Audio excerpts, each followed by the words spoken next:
Today's episode is brought to you by the Vegas Beer Guys and the Sounds in Cinema podcast. Everything sequel contains explicit language. And why the fudge not, you melon farmer? My name is Michael Shantz.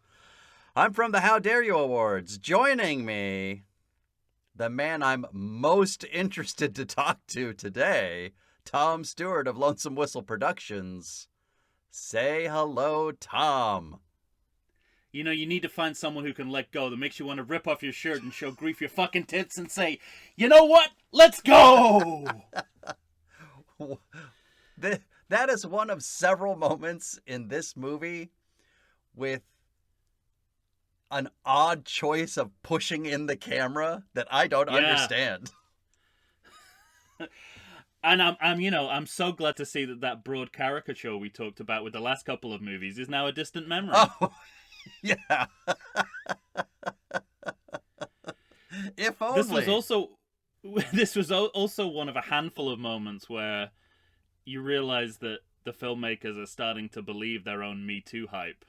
Yes. With Jamie Lee Curtis giving the double finger surrounded by the uteral imagery of the inside of a pumpkin. Inside of a pumpkin, right? Yes. I was like, you know what's better? When you do it by accident. When you do it by accident, right? And is there anything worth bragging about when you're slightly less sexist than Halloween 3 Season of the Witch? Is that even worth mentioning? Right. All right, friends. We're here. We're at the end of Ends. We are talking Halloween Ends today. It is a 20... I like how you'd adapted the title to Halloween Finally Ends. Yes. I feel that's like what you would have called it were you making this movie. I would have. This movie, when you hear this podcast, this movie will have been out for 1 week. It is right, the first time we're talking about it. Right. So and we've both seen it twice? Yes, correct. Okay. Once in the theater and once at home. Which is unique to this series, I think. Yes. Maybe some other movies have done it, but no other movie has been as successful as these last two movies in this last trilogy. And that choice has already been a controversial one, I think. I don't think everyone involved with the film is on board with it. No, certainly not for Halloween Kills, but the choice, I think, bears out because I think we mentioned in the last episode that movie made, $140 million. This movie has a budget of $20 million. Opening weekend, $40 million. Already $57.2 million in the world. Obviously, that is not a static figure. It's going to keep taking on more money. Definitely. And for whatever it's worth, this movie outpaces Halloween Kills by 1%, sitting at 40%. Are you still talking about box office, or are we into the Rotten Tomatoes bit now? Yes, the Rotten Tomatoes. 40%. Right. Sometimes I forget to adjust myself for the American audience. So. Oh, but you're giving shit to people that don't know the word restroom. I know. I just realized. Got him. Yeah. There are no British podcasters in this movie, thankfully. Yeah, right. But we got a lot of broadcasting. We got plenty of broadcasting. I'll tell you that. I mean, it's the first thing you hear. Yeah, broadcasting as it never was or is. Well, first of all, we should just give out a blanket statement that obviously spoilers are ahead, everyone. We're talking about this movie in depth, and so don't listen if you don't want to know. And, luckily enough, nothing happens in the film, so you're good. Fine. Yes. We by the end of the movie, we literally start at zero. Yeah. Nothing's there's nothing to trouble you. Yeah. By way of spoilers. All right. Now, Tom, how do you want to do this? Do you want to? I guess my first question for you is: was your prediction correct? Was our prediction correct for ranking? Do you put this movie behind 2018, but in front of Halloween Kills? And second to last in the whole list. Yeah. Well, you know, I have to say, this film threw me for a loop. Me too. To the point where I actually questioned whether I was watching the right movie. There were times when I thought I'd gone for a piss and then come back to the wrong movie theater. Of course. And I heard not the wrong movie theater, the wrong screen. I think I saw this movie at 5:00 on a Thursday. Me too. And me too. It wasn't packed or anything. No. But you could hear a lot of general bewilderment audible in the audience. Yeah, absolutely. So it threw me through a loop. So, you know, credit where credit is due.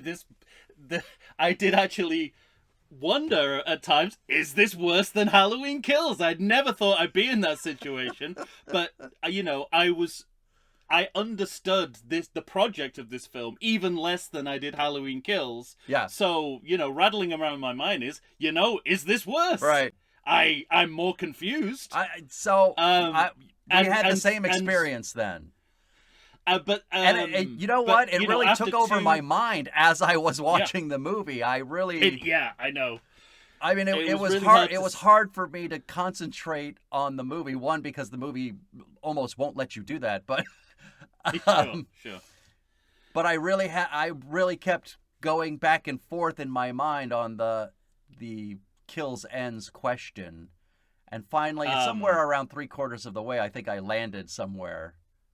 I think it took a second viewing for me to go, okay, you know, all things considered, this is not worse than Halloween Kills. Yeah, that's. But you know what? It's not significantly better. No, I don't think so either. So, it's exactly where I thought it would be. Okay, me too. And, you know... See, but I was worried because this movie does something that we talk about a lot, and it is breaking new ground, and it does take big swings, and I thought you might like that enough to push it even past 2018. But it's, to me, this movie more than anything really shows some directorial ineptitude. I mean, the balls on these filmmakers. Yeah. To deliver a film, this poor excuse for a film. Yes. And to not even deliver the film that was promised. Exactly. Take some balls, but misguided balls. Right. That was the internal argument that I was having. I kept saying, "Wow, what the fuck? You've cheated people out of their movie. Big ass balls. You gave them an anthology biker movie." But the other thing that I find really egregious about it was, as big as their balls were, it was still a half swing. Interesting. Yeah, no, I mean, it's they don't fully commit to it, because 40 minutes in, they go, "Oh yeah, we promised an end to the Michael Myers story." That's exactly what happens. I have the same note. 40 minutes before we get Michael, and even then it's shoehorned in. Right, exactly. But I was going to ask this question later, but I'll ask it now since we're starting to talk about it. At what point do you think that Blumhouse abandoned its soft reboot of Christine and then decided to graft that onto this? Halloween Yes, right. Let's just leave that as an open tab for our discussion, because is it where you put it in the list as well? Okay, confirmation of that. And then we've got to talk about good or bad, and it doesn't sound like yeah. either of us are I gonna don't think I'm make gonna a case push for this towards being the good. Yeah, it was terrible. Yeah. It was really terrible, and It was frustratingly terrible. It really was. And, I doubt most people are going to agree with me that this entire trilogy has been squandered. But I could definitely make most people agree that the last two films in this trilogy are absolutely worthless. Mm-hmm. And I think the lesson to be learned here is don't announce you're making a trilogy when you have content for one and movie. A bit of film. Yeah. Yeah. One and a bit. If we're being generous, right? Yeah, right. You've got 1 1/4 films here worth of story. And this content. movie is complete and total confirmation of that. Oh, yeah. And I do, we talked a lot on Halloween 2019 against certain industry trends in franchise fiction, and I think this is another one. It's like starting a trilogy when you have nothing in reserve Right. for more than about a film. Right. I mean, you could say that about the Star Wars sequel trilogy. I'm sure there's other examples. It's like there's no reason why this needs to be a trilogy. No. Especially if you don't have the content to cover it, right? I mean, no one was asking for a trilogy. Because obviously we just recently talked Halloween 2018. And I like that movie more than you. But if Kills and Ends didn't exist at all, I think it would elevate that movie even more. Because it's just a straight. I mean, do you think that they bit off more than they can chew? That they were just like, oh yeah, this is going to be a trilogy, and as it went on, they were like, I don't think we got a trilogy here. I doubt that was probably a mindset ever. But when you basically sandwich in what is a kind of anthology film within the Myers-verse, right, as the basis of your final film, right, yeah, haven't even you realized that? Well, so what I was going to say was, I think anymore. that maybe they had an idea in their head for the first two movies, like they had enough for that. They thought, yeah. Well, they'd seen Halloween too. Right, yeah. So, and I think what's possible is that they thought they didn't think past that, but clearly, I think it was probably hubris. Like they probably thought, but listen, we're going to be able to come up with something great.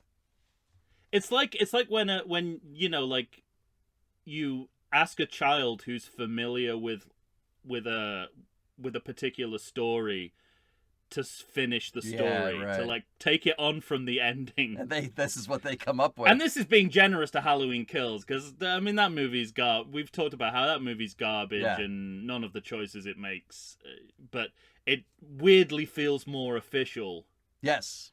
And I hate saying that. I know. But I know exactly what you mean, because I feel this the same way. The one thing 2018 to me at least does resemble a Halloween movie. Yes, particularly Halloween and H2O. Yeah. But Kills barely, like, it's scratching to feel like a Halloween movie, and this does not feel like a Halloween movie at all. No, I mean, it's, the first kind of note I created in my mind while watching the movie in the theater that I knew I was going to write down as soon as I got to Paper? A Word document was I guarantee you there are Children of the Corn video sequels that have more convincing ties to the original franchise than this has to Halloween. That's funny. That's great. And it was at some point that Corey was stumbling around underneath a bridge, about to be kidnapped via a pipe. Mm-hmm. I was just like, I don't recognize what this is anymore. Nope. It's definitely not the movie I signed up for. Right. And presumably other fans of the franchise did not also, unless you are so into Carpenter as an idea that you will take anything that's pulled from disparate Yeah, parts of his canon. right. I think that's what they were banking on. I really do. So, well, I'm not sure I agree because Okay. for me, one of my notes that I wanted to rush to write down was that the full fetishism that these creators seem to have with the canon and beyond is complete now. I mean, we open with the blue credits of Halloween 3, which in one way I get because they're going to tell a story that has nothing to do with Michael Myers, except it does have something to do with Michael Myers. So they're making an anthology movie too. Right. But they're also not doing that. You know what I mean? So that's what I mean about half commitment.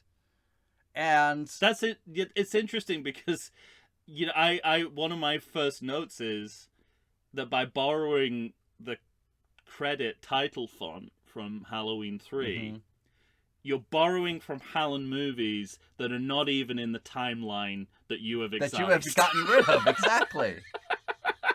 So this is next level borrowing. And so to me, we talked a lot. Because for 2018, for whatever reason, there were things that were taken or borrowed or stolen, and I think I gave it more of a pass. Yeah. And I think I kind of excised the nasty nature of it because I think literally it was because I liked the inversions at the end. I liked Laurie going over know. Yeah. So you felt like they did something with exactly those references. Yeah. And I got to tell you, I've been thinking about this a lot because you were really laying down a kind of argument like a prosecutor when we were doing 2018 about I object.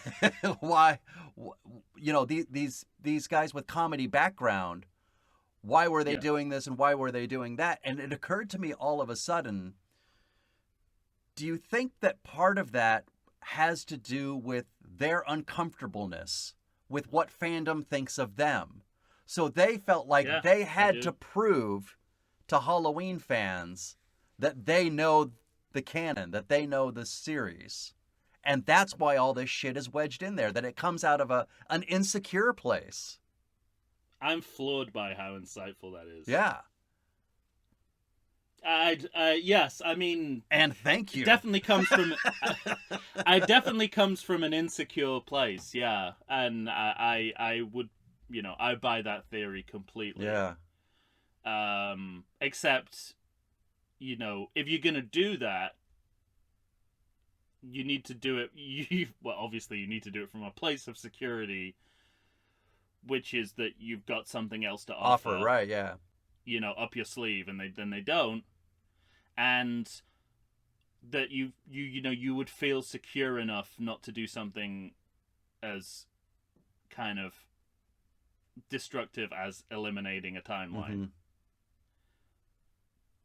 So yeah, I that all fits. That all makes sense to me. All right. Well, let's get to this movie because we kind of talked about it. There's a lot to say. We kind of talked about it, but one of my first notes that I wrote down watching it at home was not encouraged by in-world radio station introduction voiceover. Let me tell you my note. Shrouding the movie in a Tarantino-esque mid-century musical retroism. Yeah, right. And then, dash, don't test me.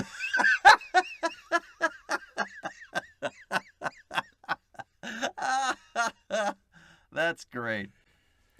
So I mean, it's gains and I mean, you can see this in a number of ways. Like, I like the change of pace musically, because the last two films have just been this ominous drawl to cover the bloated idents, and here they've gone with a much punchier sound. Sure. To do it, but it's so like the music you would get in a Tarantino movie that when the Miramax logo comes up, you go, okay, so we're back to just throwing, this is like dressing up as Pulp Fiction characters at a party in Resurrection. It's like, oh, that's what you're doing here. Speaking of bloated idents, I didn't think it was possible that Blumhouse ident could get more bloated. Apparently, I was wrong. And now they've claimed Michael Myers as their own. And also, I mean, Blumhouse hasn't been around that long, right? I mean, this is maybe the third or... It's very presumptuous. Yeah. It is a presumptuous logo. Isn't it like the third or fourth iteration of their logo? Yeah, it could well be. I mean, that's the first time I've seen that one. Yeah, me too. And it's like, it's sort of like, you know, do you get to say you're the Michael Myers studio film company? Yeah. When there's two other big studios, you know, that could more legitimately claim they own it. Yeah. Again, it's the attitude that the filmmakers have to everything regarding the Halloween canon, right. I think, summed up in a logo. Yes.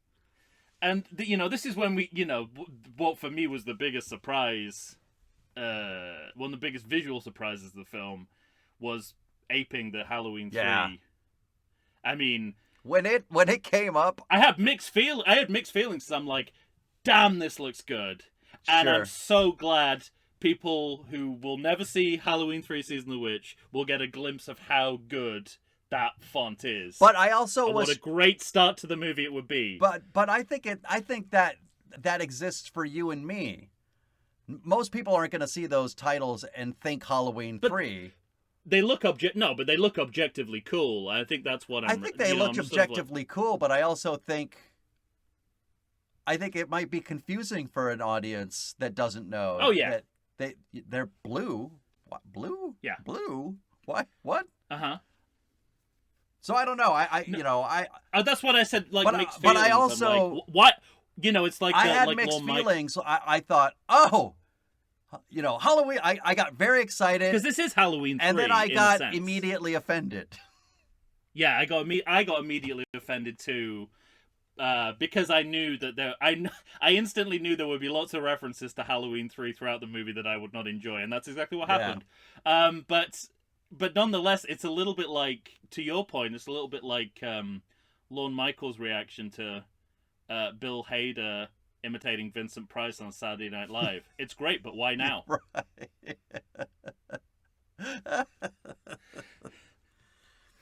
And so... Well, let's talk about this. So this is the cold open. Well, you know, we've got the you got to mention, we've got a DJ.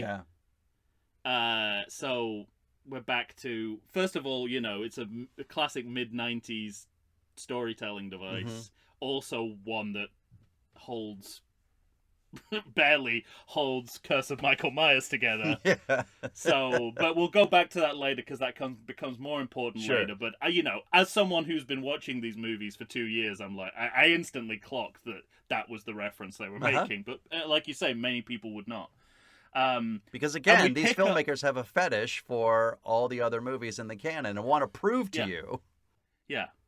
Anyway, it's like the man who knows Indians, you know, the pioneers who wanted to imitate the Native American lifestyle while you know, committing genocide on their people.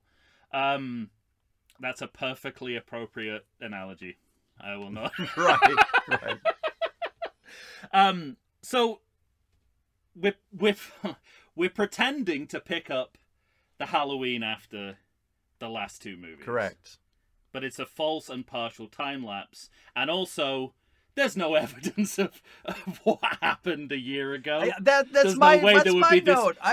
There would be no way there'd be this many children on the street. Yeah, why are children 1 year later with Michael Myers on the loose on Halloween night running around the streets by themselves with no parental supervision? Right. So There's no sense that what happened last year has had any kind of effect on the community itself. We're already backtracking on the kind of the gravity of what we've proposed Michael Myers is. Yeah. And basically the whole film will kind of undo that. Mm-hmm. Yeah. And this is where we're introduced to Corey, who in retrospect you'll find out is the lead of the film. Mm-hmm. Because once again, we have shunted everybody else to the side. Yeah. Just like the last movie, Lori, Allison, and Frank. Yeah. Barely a part of this story. Yeah. And it's an entirely brand new character. And I guess you should have known that they were trying to integrate him into the world of the film, because there's a whirlwind of exposition around Oh, him. yeah.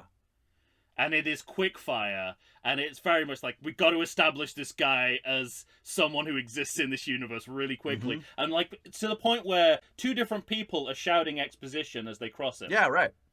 And I'm like, and you know how badly this is done? I remember not a fact about this man. Yeah, exactly. Someone mentions hockey. He's going to college soon. It's like, but some sort of, an MIT. Press me, I couldn't tell you. He's applied to a couple of MIT type schools.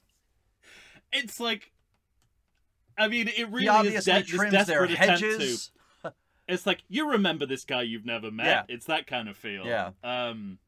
I don't know about you, but when you saw that spiral staircase, you knew how the scene was going to end, right? Yeah. But I have a question for you. And it's like they've sort of come out with their worst ever example of reverse engineering, one in which there are no surprises. Yeah. That spiral staircase, and especially the sort of attic-y place that he ends up later, did you get Changeling vibes? I haven't seen it. What's the Changeling? Oh, it's a George C. Scott. Oh, no, I haven't seen it. Oh, it's a fun movie. Okay. I like that movie. All right. Well, I was curious. It's a movie. I think the most famous thing in that movie was, it's the very front scene. Spoiler alert, Tom. His kid dies. His kid and his wife. And something like that happens in a horror movie. Yeah. Kidding. And then he moves to the other side of the country, I believe, and there's a little ball that his kid had, and the ball kind of rolls down the stairs at one point, ominously, and he's like, "Fuck this!" And he goes to the Golden Gate Bridge, I think, and throws it over the side. And the second he gets home, that wet ball starts rolling down the stairs again.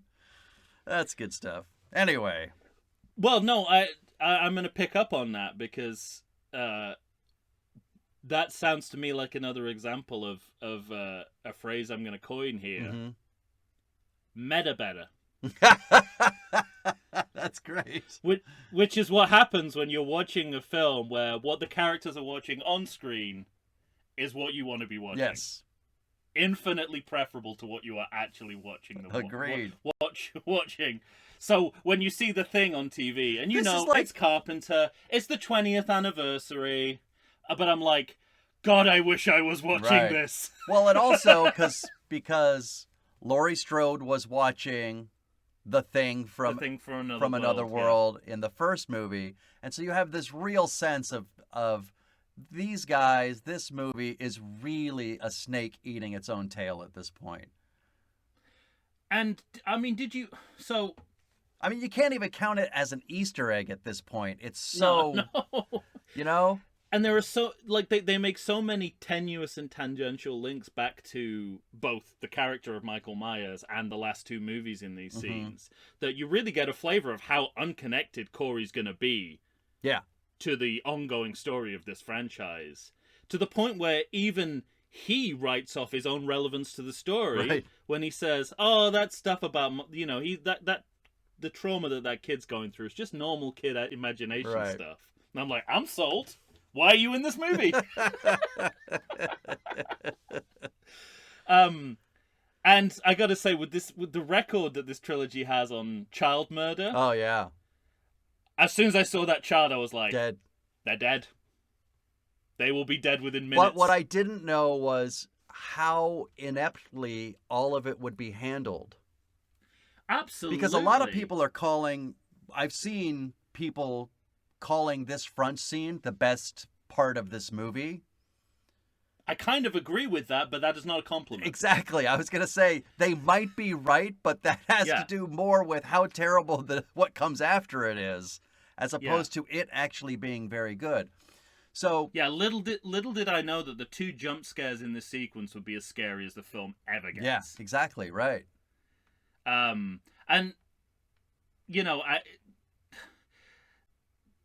something that really bothers me And this is a characteristic of this entire trilogy, and especially the last film. We talked about it. I don't even like Corey before he becomes a serial killer. Yeah, me either. He actively tries to scare a traumatized child, and that's before the kid is mean to him. Right. He says, the boogeyman's gonna get you. Now, his mother has just said to him, he wets the bed, he's so shit scared. Right. Why would you say that to and a also, kid like that? but like not apropos of nothing. What I don't understand, like they don't, David Gordon Green doesn't seem to understand what he's already written in his movie. So the mom is saying, this kid is traumatized, he's frightened. But then when you meet the kid, he's being a real fucking asshole. And to me, it's as though the filmmakers want the audience to think maybe the kid deserves to die. Absolutely. Like when he calls him an ugly ass boy babysitter, I don't know if that's ass boy or ugly ass boy babysitter. Yeah. Still not sure. I've seen it twice. And the entire purpose of that line is to make us feel sorry for Corey and hate the kid. Right. And yet they're building Corey as the kind of guy who would like try to scare a kid into wetting his own bed again. Mm-hmm. Unmotivated. I could not understand why, after hearing that this kid is traumatized and like, don't do this, no scary movies, the first thing they're doing is watching The Thing, and the first scene we see is and then they try and walk that back. Yeah. Where he's like, "Oh, this is getting way too disgusting." Yeah. And it's like, it's too late in the day for you to pull this social responsibility. Exactly. Don't let your kids watch this movie cards. You cannot be doing that now. But also, there's an inconsequential callback to H2O. Yeah. With the beer in the fridge. Yes. In an attempt to characterize Corey as in between a child and a man, the classic means of doing that is, do I have chocolate milk or beer? This movie literally does not know what Corey's age is. Or... Everyone looks like they are not quite the demographic they're supposed to be in this film. I'll get to that. And I know you can't you can level that at a lot of horror films. Yeah, sure. Right? No, but I mean, or a lot of films in general with youth casts. But I don't really mean the way they look. I mean the way they are presented. But I'll get to that later. That too. But and then this whole scene. Had a moment. Yeah. Well, this whole scene hinges on the kid disappears. We are led to think that maybe Michael Myers is back. So Corey notices the door is open. He is walking around. He's yelling, asking for the kid. He goes outside. He comes back inside. He starts going upstairs. But that whole front half of that is him not knowing where the kid is, not hearing jack shit from the kid, but creepy stuff of like the door's open, this, and that. And then from a muffled behind door upstairs, we hear, "Hey, help me." And in my mind, if I was the first thing I thought was, if I was the babysitter, I would think, I never saw the relief. And that's what I would think. Oh, this kid's fucking with me. He's not gone. Everything's well. But this movie wants you to think that it's still a dire situation. Well, because they've got to put that zucchini bread knife into play. Right. Having set it up in the previous scene. Now, so this was another revelation for me where I was like, am I giving this movie, am I being hypocritical? Because isn't this level of reverse engineering evident in all horror films in some sense? Mm-hmm. And then I was like, okay, let's think of the prototypical horror film. Psycho. The taxidermy birds. Hitchcock has them in the scene for a reason. Yeah. But it's not because Martin Balsam's going to get impaled on a beak at some point. And every single piece of prop or furniture in this movie is going to play a part in another scene. Yeah. And so I feel, again, thinking it through that prism, I'm totally vindicated. I'm like, there's nothing in this film, nothing exists in this world to build out the world, the fictional world. It's all about how it will be used in a later scene. Yeah, but my biggest problem with the reverse engineering of this scene is the characters are acting, saying, and doing things that don't make any sense. I mean, when Corey finally gets upstairs and he gets into the creepy attic and the kid locks the door, Yeah. why is Corey freaking out like he's the 10-year-old? Yeah. He's scared as though Michael Myers is in the room with him. And Yes, then he starts kicking the door to kick the door open. What would possess that small kid to stand right in front of the door when he hears that his babysitter is actively trying to kick it open? Well, we've got to find some way, But that's what I mean. We've got to get. It's all just a reverse engineering to have the kid fall over the rail. Yeah.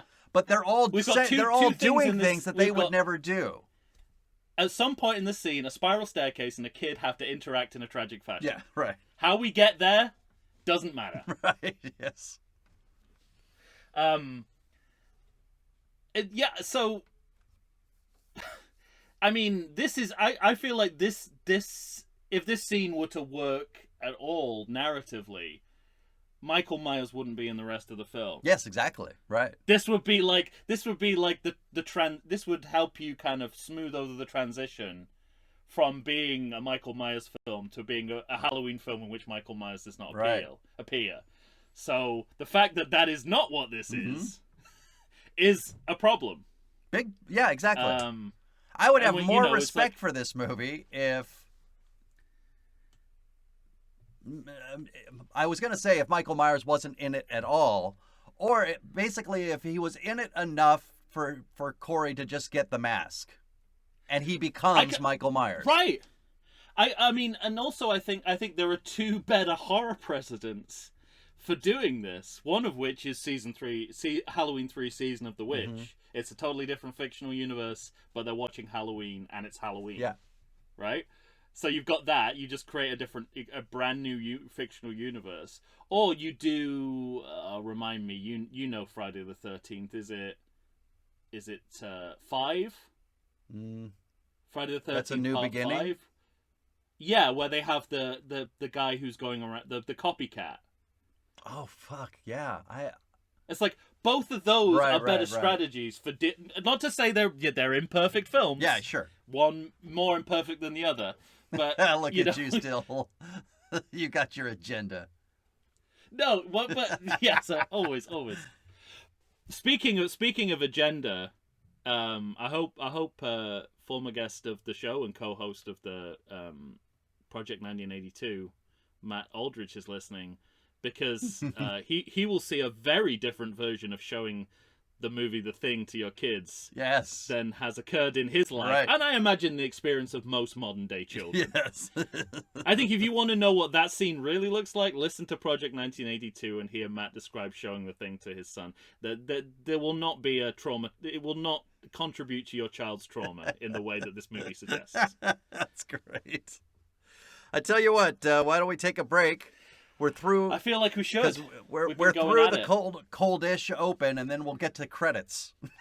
We got to see some pumpkin eat some other pumpkins. Exactly. All right. We'll be back. I like to think I know something about beer, but nowadays even I get overwhelmed when confronted by the exhaustive selection of craft beers they have at bars, breweries, and even grocery stores. Back in the day you had one, maybe 2 craft beers to choose from, and if you were confused, you ordered a Guinness. But in beerstinations like San Diego, the craft beer options lately are in double, sometimes even triple digits. So what's a beer drinker to do? You need what I need, the Vegas Beer Guys. Your beer of choice should be a perfect blend of malt and hops. And so a live show about beer needs that same balance. And the Vegas Beer Guys matches beer expert Dan Aker with self-proclaimed beer novice Stephen J. Weiss. The results are eminently drinkable. They're on Facebook, they're on Instagram.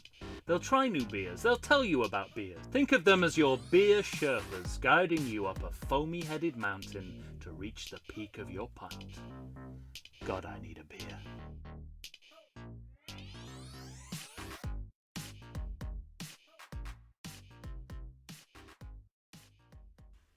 And we're back, ladies and gentlemen.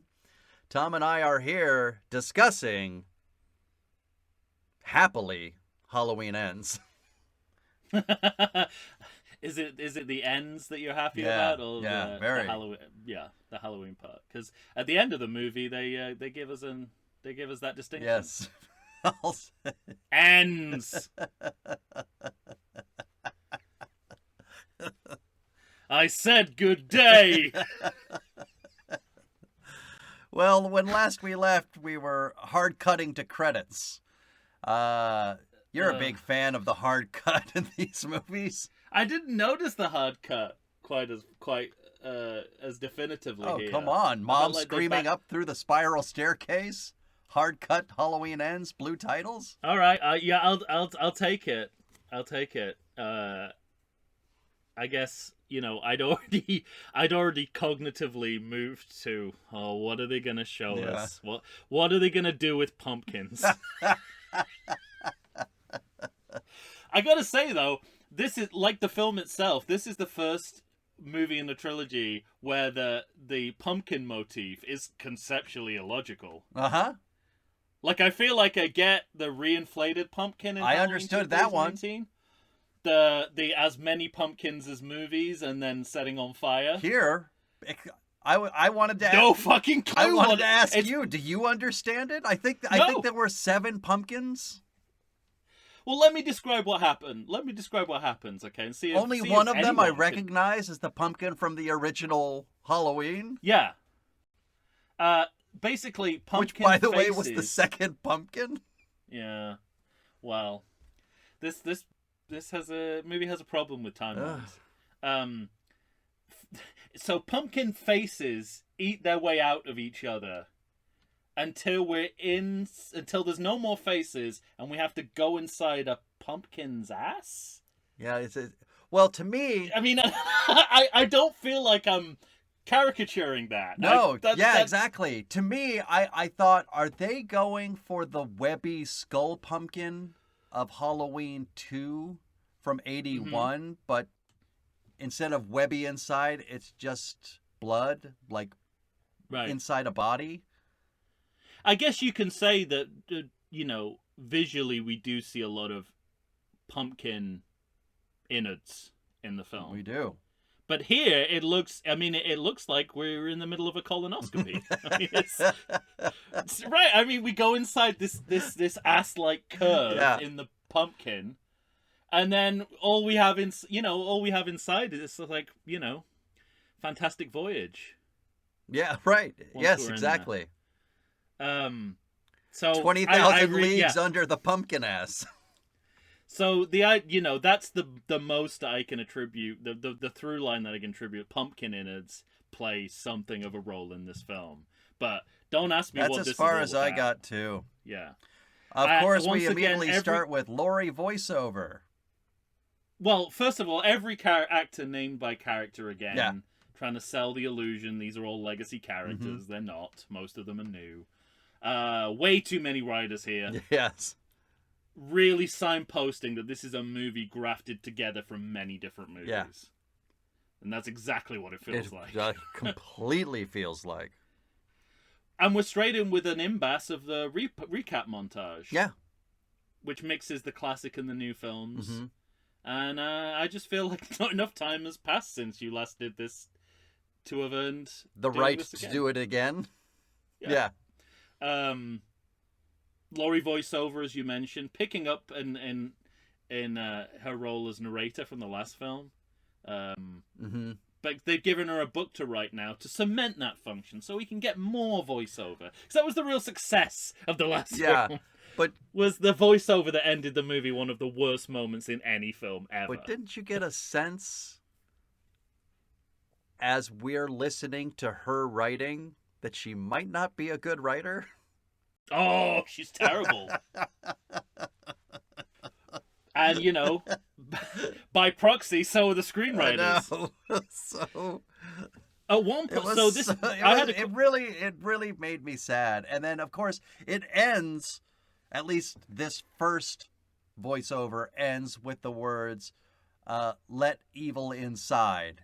And I thought, okay, so this movie's announcing its theme to us overtly. Yeah, except she rewrites that sentence 3 or 4 times, which also speaks to how this movie doesn't know what its theme is.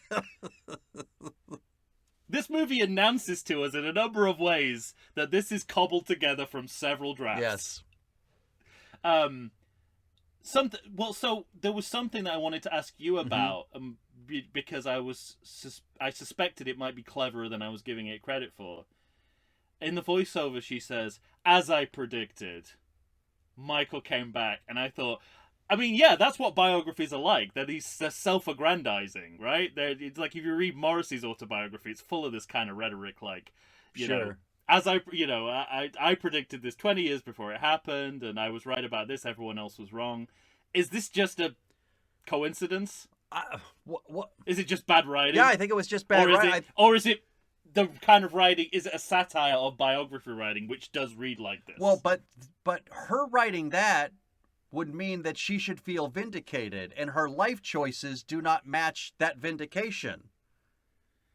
Oh yeah, it's told. I mean, the overall function of that is to vindicate her right to have become a gunman, Right. and a continued justification of armed violence and individual vigilantism, even after the last movie. Right. Don't feel like we should be doubling down on that Yes, message. exactly. But whatever. Newspaper clippings all over the All wall. over the place. Yes. 2 pulls from H2O in 12 minutes. That's got to be a record. And it's so, you know, it's got I mean, that to be distinction. fair, that's not.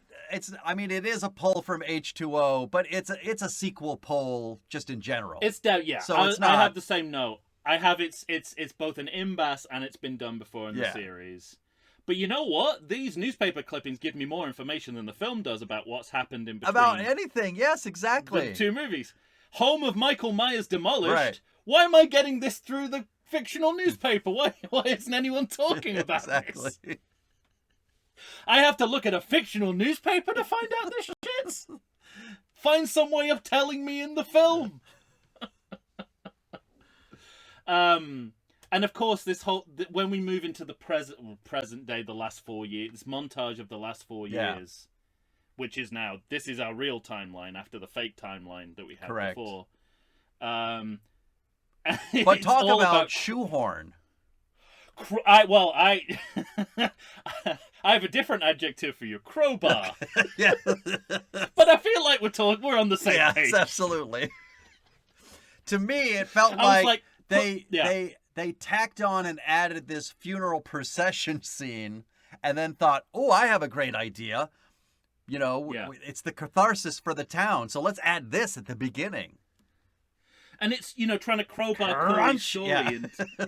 into the aftermath of Michael Myers. But not only is it completely unrelated to anything that happened with Michael Myers, it doesn't even have anything to do with the quote paranoia Yeah, that right, surrounded exactly. those years. That has no bearing on what he did or his fate. Mm-hmm. Like, and at one point they even say, you know, out loud, she says, this affected people who never even crossed his path. So this movie's basically Yes. telling us anything unconnected to Michael Myers can be this movie. Yes, right. In which case, I want to follow the story of that Table of Joes. I want to know what's going on in there. If this is an anthology, Right. can I choose what story it tells? I want to go with the Table of Joes. I got a question for you. Is pie a Halloween tradition? You're in the right season. You're not on the right day. Yeah. That's the most generous I can be with that one. But I mean, all of but I this tell is you what just- it is. It's a grandma stereotype. and that's what we're exactly. going for. And so Baking, knitting, homemaking. yes. There's no middle ground here. She's either the traumatized final girl or the domestic goddess. There's no in between. Like, I couldn't in believe between. how far this character had come with no sense of how or why. It's so broad. It's I mean, so it's broad. It's like the woman who owns Tweety Pie level of grandma. Yes, exactly. And why not? And they burn the pie to show that she's an imperfect grandma. Yes, right. But it's like, no, you don't even need to go that far. Like, Find the middle ground. I was busy writing my Don't bad backtrack book. off your own extreme bullshit. Yeah. And why not? I mean, this would be difficult because now you've decided to do the 4-year time jump, but again, the key part there is you've decided. Yes, exactly. But if I could buy all of this more if Laurie Strode, if this was sort of her first Halloween trying to get over the hump of what she was, and as a person wanting to make it perfect for her granddaughter. Yeah, going to that's actual characterization. Yeah. That would make sense. I would buy. Yeah. But that it's 4 years later and that she's just there's no sense of the gun nut anymore. Yeah. Until the movie needs her to be have that sense. And she immediately changes at the end of the movie again. It's more sitcom logic, isn't it? Yeah, right. It's the kind of grandma that you would find in a sitcom. Mm-hmm.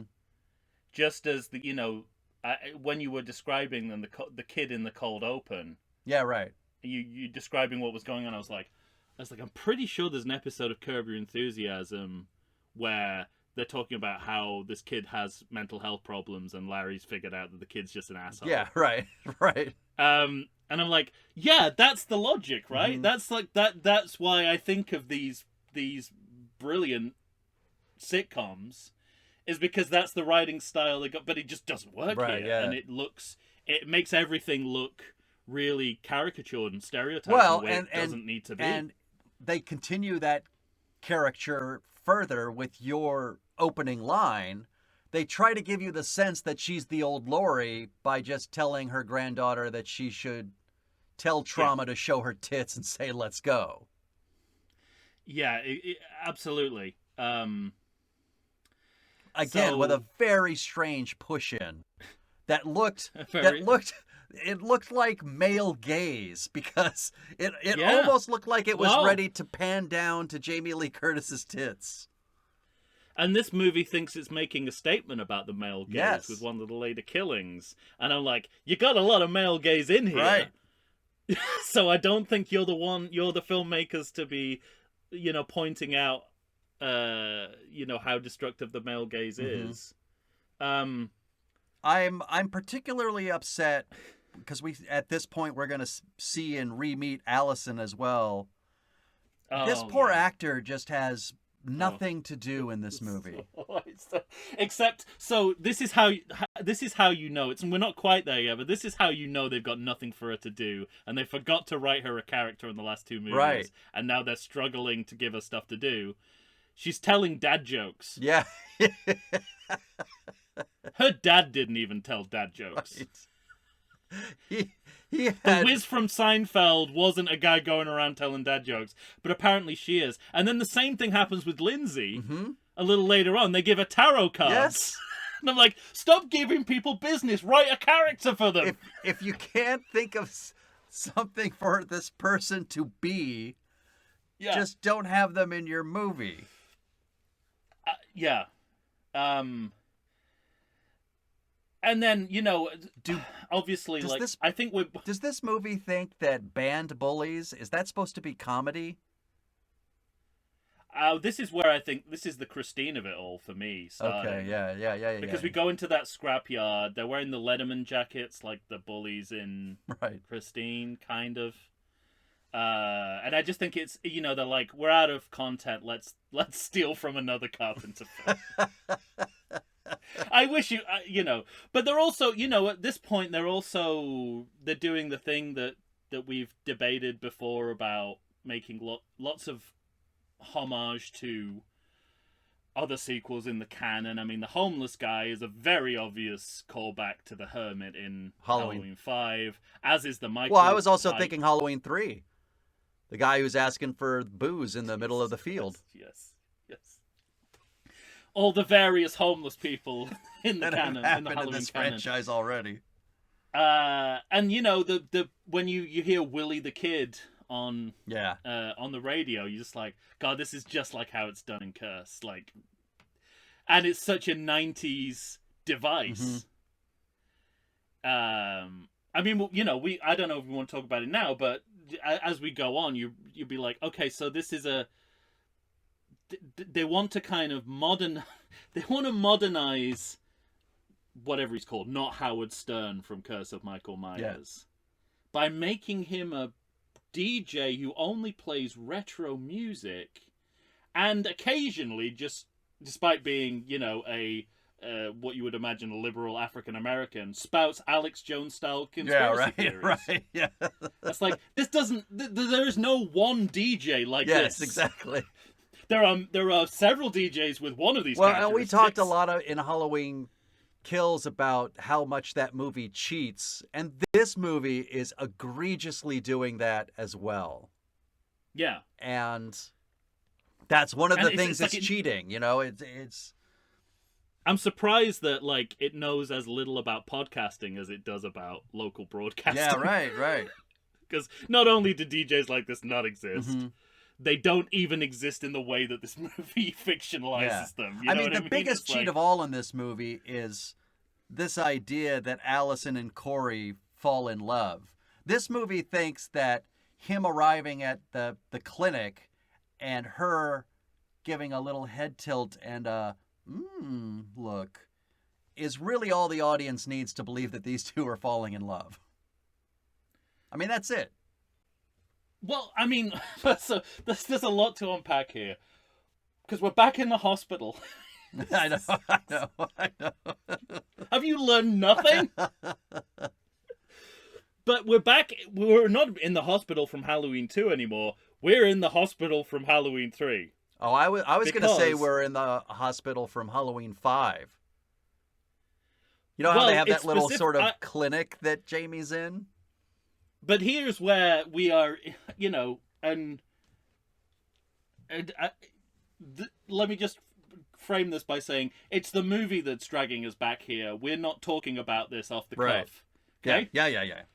There is a doctor in this film called Dr. Mathis who looks like Tom Atkins and is sexually inappropriate. Yes. Okay? That's the baseline for his character. He is what Mathis is what Chalice is in the real world. Yeah. And as we've talked about, you know, the kind of toxic behavior that Halloween 3 glosses over. Correct. This movie brings to the fore. And I'd buy and appreciate this more if, well, firstly, if the woman in the scene didn't immediately play it down and off when it's brought up. That all the other men in the movie were completely toxic, yet not depicted as such. Or that, you know, you give me something interesting, more interesting dramatically than what I got in Halloween 3. Where I don't feel like that with all its problems, the glossy, well-acted and written version is still preferable. That's all I have to say about that. Very good, then. But to your point, when you think about all the men that we see in this movie, I mean, I can't, except for the kid who dies at the beginning, his father. Yeah. There's not a decent person. No, that's not true. Corey's dead, too. Well, but I mean, it's a stretch to say he's in the movie, but Frank. Yeah, right. I get your point, though. I think there's. But that's something that pisses me off too. It's a low bar of masculinity. It's an overall low bar of masculinity, and you only have to sort of stick your head above the parapet to get called a good man in this movie. And there's a scene later on in the diner where Corey and the cop, oh my god, who are both completely toxic in different ways, have no right to claim the moral high ground on anything, and yet intermittently they both do. Yeah, and the movie just accepts it as okay. You're going to end up with one of these two men. Yeah, exactly. Allison, choose. Because this is the moment where Allison should say, I don't want anything to do with either one of you. I bet there's a good guy on the table of Joes. But to your point, let's talk a little bit about Frank, because you said that, 2018, everything that happened in 78 was preserved in amber, and then we just drop into the time of 2018. The same thing happens in this movie. You're telling me after the conversation that Laurie and Frank had in the hospital about how they like each other 4 years ago, that just resulted in nothing? They're still just being smitten and cute with each other when they happen to see each other at the store? There's been no progression of that relationship?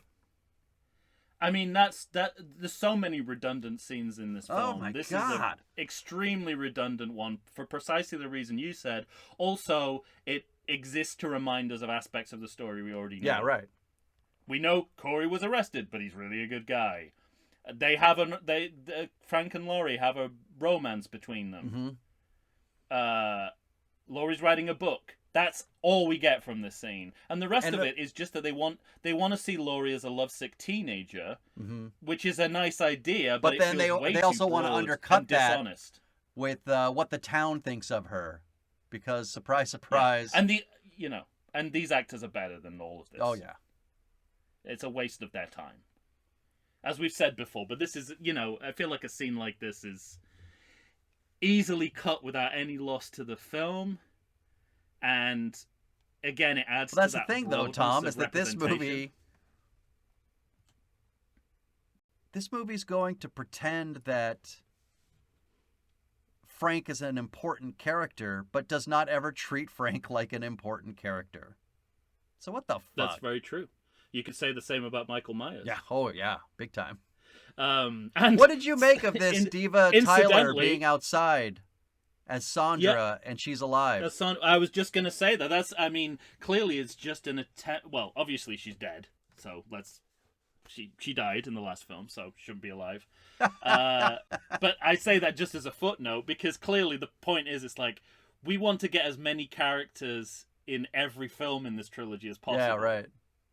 And they've resurrected her just from the just dead to make you believe that it's the same town. Right. And, it's a redundant... She's not a character. She's a vehicle for Laurie's guilt. Yeah, exactly. And also, there are, two separate instances in this film where, the voice of African-American people in the film tells you what's really happening, and the white people don't listen. And there's a really weird and I've uncomfortable undercurrent of, I don't want to be in a town where black people challenge me all the time. Challenge my right to do whatever the fuck I want. Right. And we got a little bit of that in at the beginning in the bar in Halloween Kills. Right. But there are the two instances here of I'm leaving this town. There are too many black people telling me the truth about what I'm doing with my life. Because what the sister's saying, I don't think that the sister of Sandra is saying, is I don't think validated by the film, but I agree with everything she says. My understanding of the story is hers. Yeah, right. But the film is definitely not on her side. Correct. So, and it's the same a little bit with Willie the Kid. Yeah. Obviously he's spouting all these these ridiculous conspiracy theories, but yet when you see the real, I guess the real Willie the Kid, who cares? Outside on the sidewalk. Outside, let's say that's his real opinion. Again, it's talking sense. The only person talking sense in the film. So much so that Allison said. But the movie so doesn't much so know that Allison that's says, "Yeah, you're right. We should leave."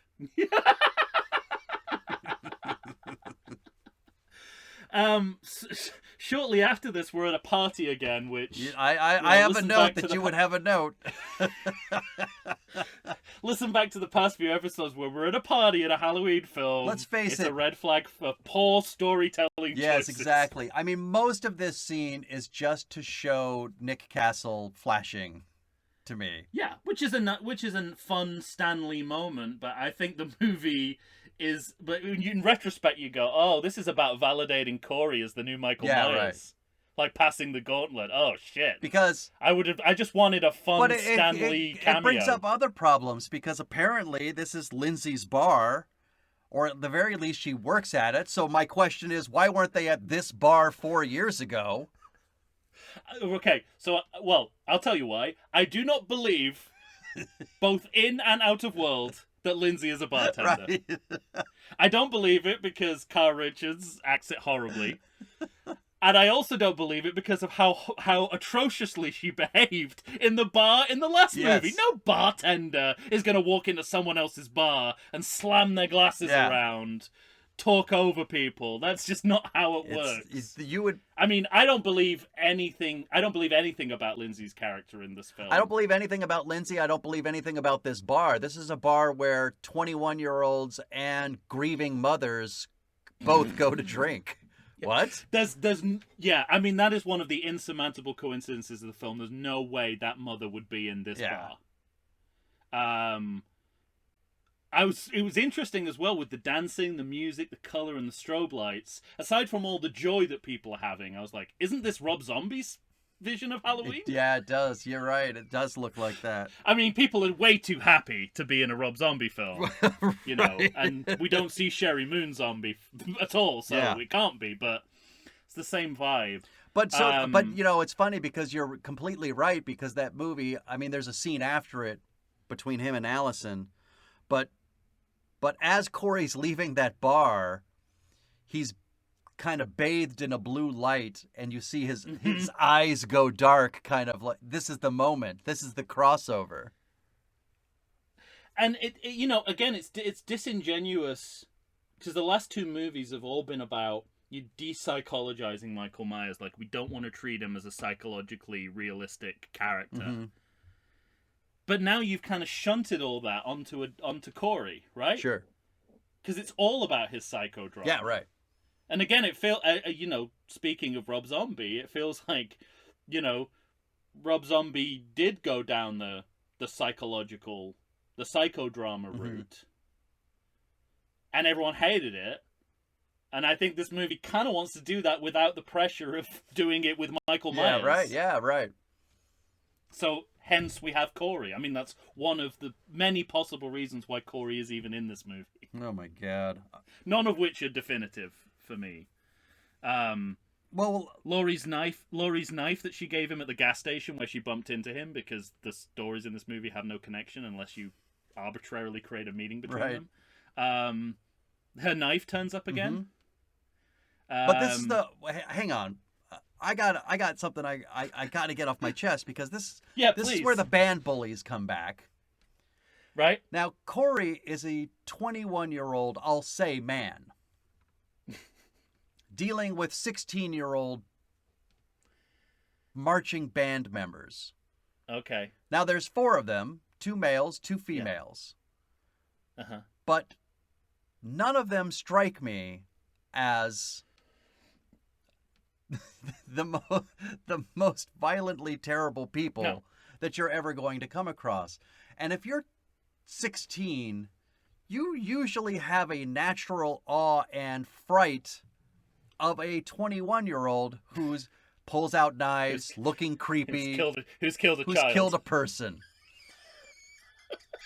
And at one point, one of the women of this bully group says, "What's your deal with this kid?" They keep calling Corey a kid. Well, he still drinks chocolate milk. I really think that's... Oh my... If he'd have chosen beer at that gas station, they would have been fine. They would have been like, look at that handsome, strapping man. I also just love that Corey pulls this knife, and it's just no big deal for these kids. Just whack it out of his hand. It's strange. It's strange for a number of reasons, and you know, in between the 2 meetings with the band bullies and Corey, we see the lead band bully with his father, who is who is faceless and is either voiced by someone doing impersonation of Steve Buscemi with Steve Buscemi mid-90s hair. And again, that's supposed to give this a new dimension, right? This scene a whole dimension. He says, "Your father hated you, right? That's why you hate me," which also doesn't make sense. Also, we don't know any of this because we haven't seen the father's face. We've just seen him shouting at his, like, getting justifiably angry.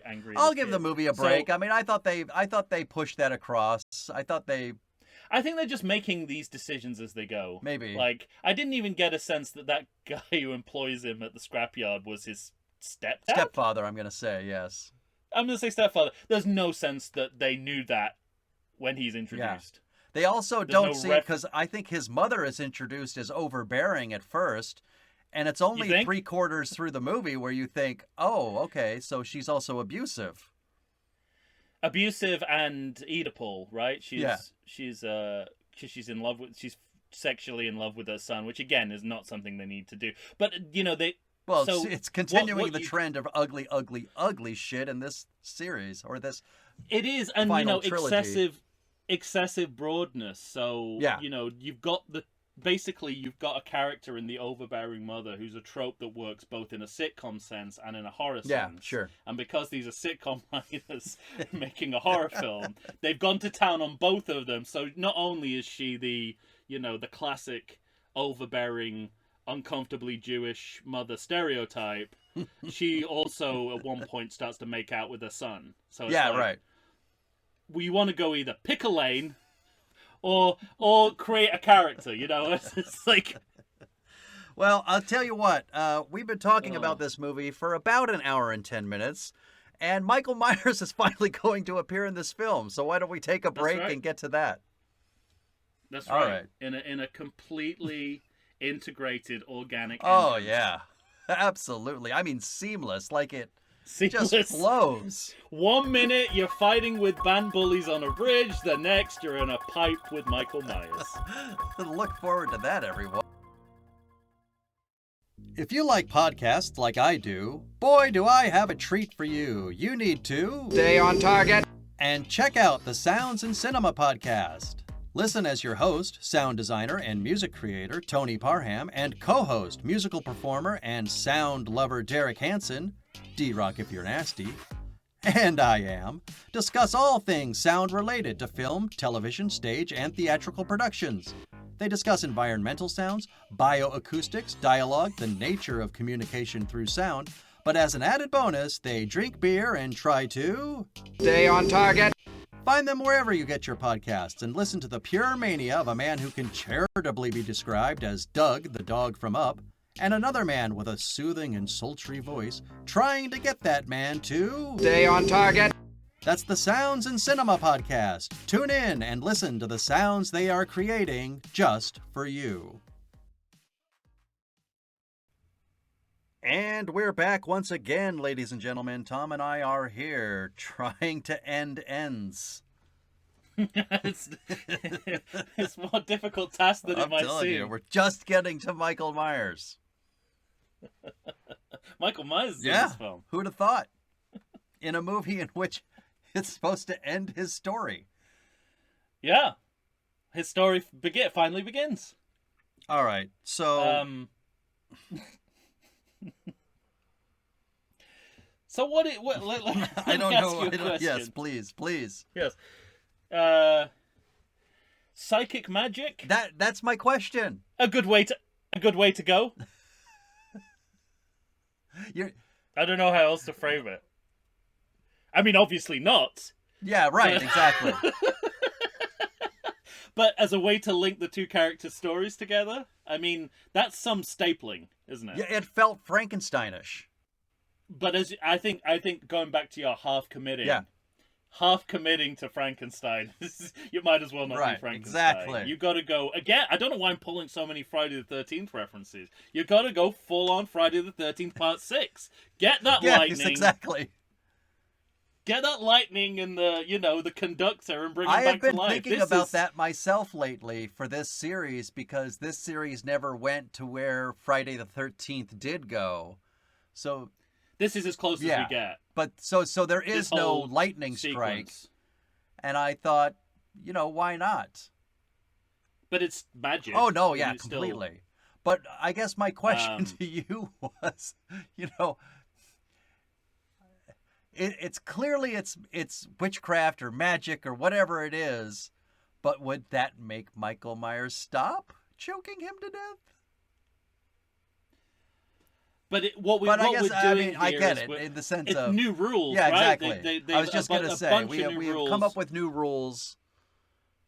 and I don't think we're quite there yet. But this idea that Michael Myers either lets you live or lets you escape, which comes out of Yeah, fucking right. nowhere, and also isn't borne out by anything we've seen or will see. Well, the old man except asks for the him right after he gets out of the tube, Yeah. right? It's the first thing that happens is, how did you get out of there?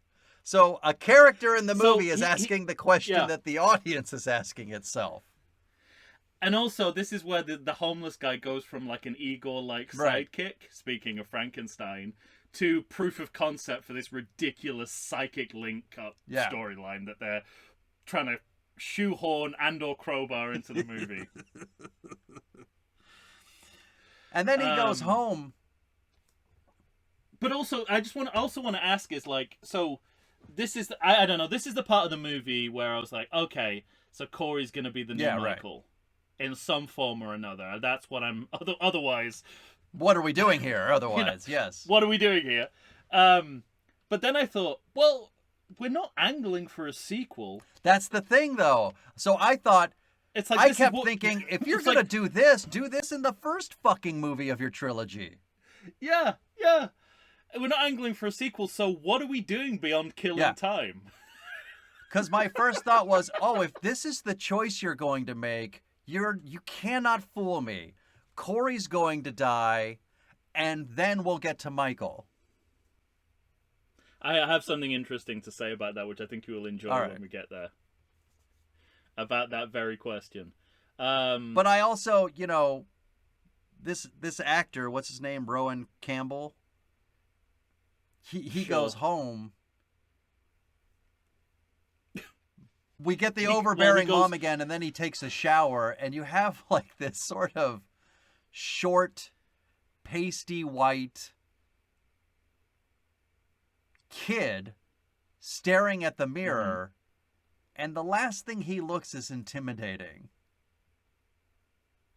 And so this transfer of power thing, it's very, I don't know, it's a difficult, I think they set themselves up with a very difficult needle to thread. And of course, they back out of trying to thread that needle before the movie's even over. So why are we doing it at all?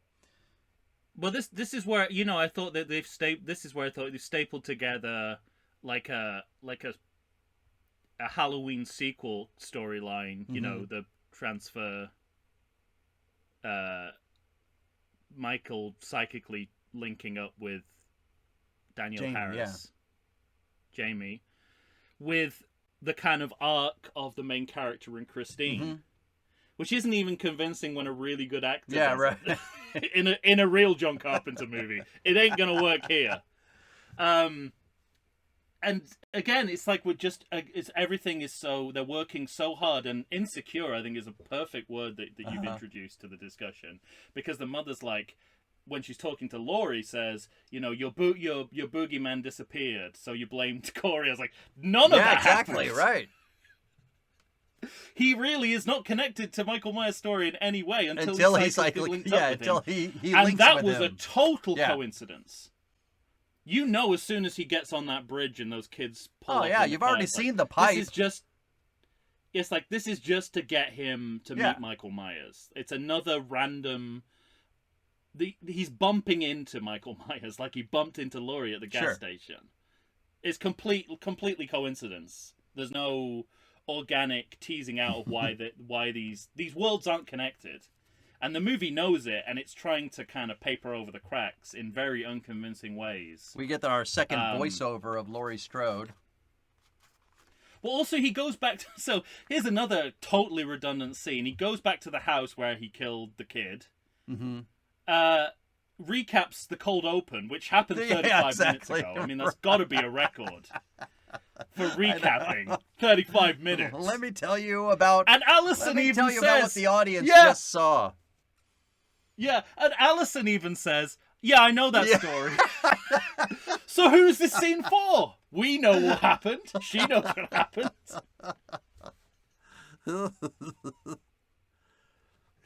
I didn't want to skip over something you said earlier, which was about directorial ineptitude, and these films really need continuity supervisors.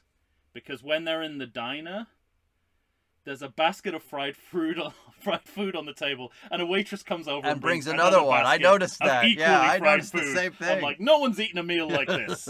And I'm just like, I bet they just forgot. They were just like, yeah, good enough. We got to get this movie out by October. So this is where we get the Table of Joes, a more interesting moving happening in the background, and then, let's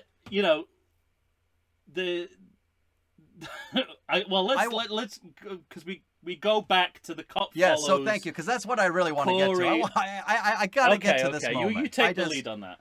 Go, you take the lead on. I've got a lot to say as well. All right, but I the want cop you to take follows Corey.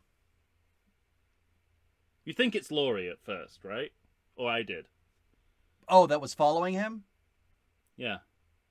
No, Okay, I maybe thought not. it was the cop on my first initial. Why would I think Laurie Strode would be Yeah, in this exactly. movie? Carry on. But I also thought, it's one of those small cheats. It's like what we see is we see. Are they also, because this movie has to reference everything, including the stuff that they've already done? They're like at the Banh Mi restaurant, right? They don't show it in this scene, but then they show Allison. Oh, it's called like Lucky Noodles. Yeah, it says or Banh something Mi, like and I thought, was that the same restaurant they were in earlier? It looks like it. Clearly, yeah, they want to, but they want to reference their own movies now. They want to so. make conversation. They want to make conversations about Banh Mi sandwiches happen. Anyway, they have this confrontation in the restaurant, and then the very next thing you see is Allison and Corey riding on his motorcycle. We haven't talked about that. I don't know how we haven't mentioned that yet. When that bike is unveiled, and it is unveiled completely at the beginning of this film, did you not think, oh, I'm going to see a lot of bike action? But I had no idea quite how much.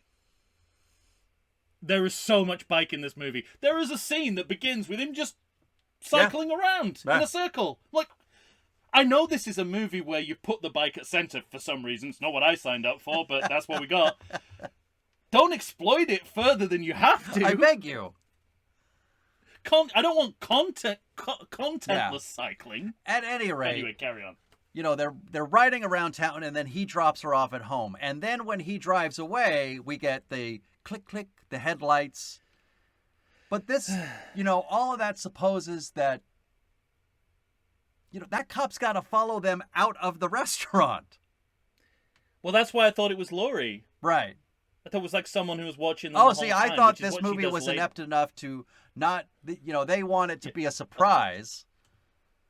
Well, and two I things just can thought, be true at the same time. Like, yeah, oh my God. Like, how would Especially these in two this kids movie. not see this cop walk out of the restaurant right when they do, get in his car?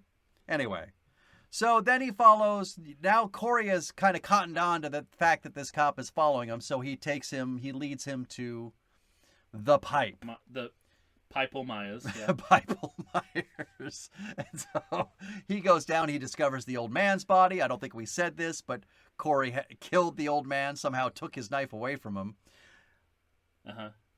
And kills him. He stuffed him in his tent. The cop discovers the tent, and then, well, he tries to kidnap him, but the cop throws him down, and then he sort of giggle runs into the pipe. Mm-hmm.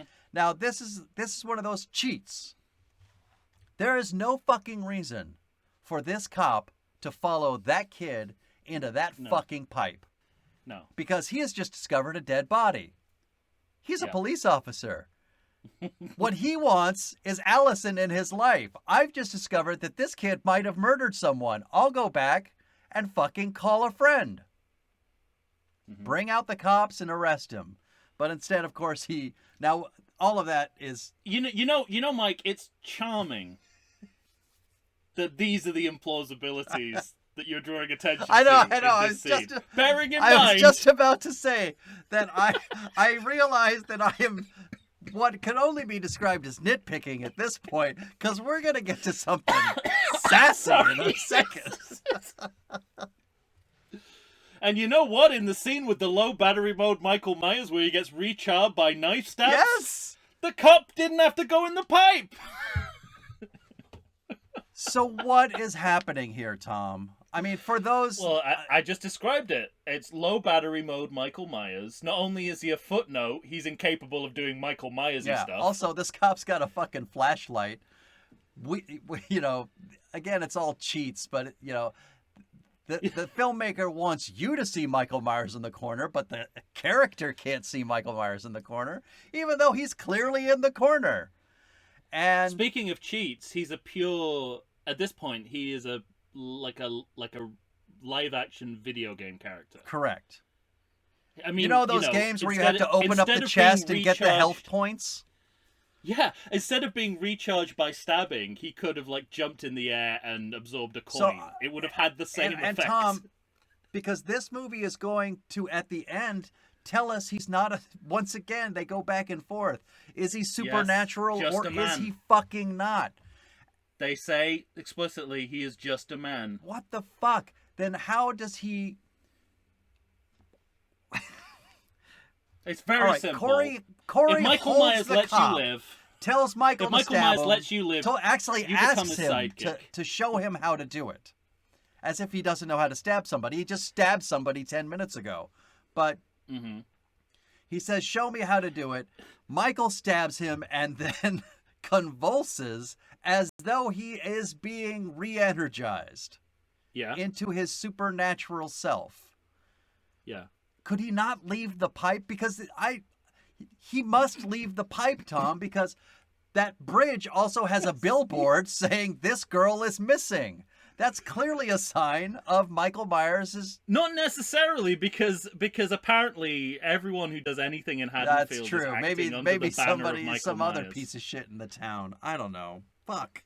I never thought about whether or not he left the pipe. It's a very good question. All of this reminded me of Lenny and Carl in The Simpsons saying, I like, after seeing the latest Bond film, I like that James Bond is ugly now and doesn't do James Bond stuff anymore. That was the first thing I thought of. You got it in. It's like he's not... He's not even... It's like let Michael Myers be Michael Myers. Yeah, right? God exactly. Damn it. We've waited 40 fucking minutes to see him. And now we've got this... Oh, it's got this uncharged Michael Myers. Oh, my God. So the new rules, something to do with either if you live, one thing happens, and if you escape, another thing happens. Doesn't need explaining. We don't need to ask these questions. The Scarecrow mask is now established as the new Shatner mask. Once again, this would be great were this going to turn into a spin-off, but you actually have to end the trilogy in the next hour. So yes, exactly. It's going to be a problem wrapping this up.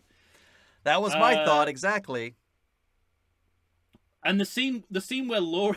This is probably my favorite, accidentally my favorite scene in the film.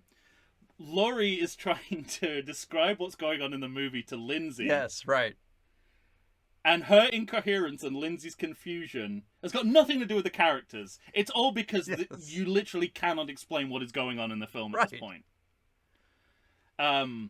They try to show Laurie looking at Corey outside that apes the scene where she's looking outside.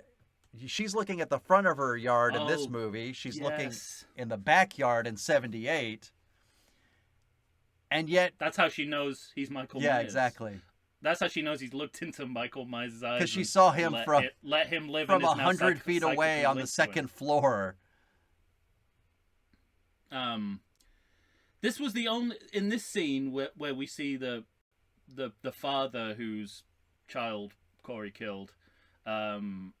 reappears for the first and only time, and this was, I thought, the one and only attempt in the movie to push back on the vindication of mob justice from the last film, because he says in regards to conspiracy theorists, they took my pain, my despair, and they made it about them. It was the one scene that I thought it was the one scene that I thought was fairly well written, really well acted, and then they make another egregious error by, instead of just letting the actor tell us, they have to fucking show us.